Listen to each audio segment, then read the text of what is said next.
کہ رب کے عرش کے سائے میں کون کون لوگ ہوں گے، لیکن آج ہم دعا کر رہے ہیں کہ رب تعالی ہمیں کل بروز قیامت اپنے عرش کے سائے میں جگہ عطا فرمائے۔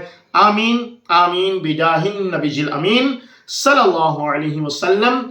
تمام دوستوں سے، تمام ویورز سے گزارش ہے، تمام بہن بھائیوں سے گزارش ہے کہ ہمارے اس چینل کو سبسکرائب کریں، زیادہ سے زیادہ شیئر کریں، بیل آئیکن کو پریس کریں تاکہ ہماری نیو آنے والی ویڈیوز آپ تک پہنچیں، اور دعاؤں میں یاد رکھیں، دعا ہے کہ رب تعالی ہمیں روز محشر کی تیاری کرنے کی توفیق عطا فرمائے۔ آمین۔ السلام علیکم ورحمۃ اللہ وبرکاتہ۔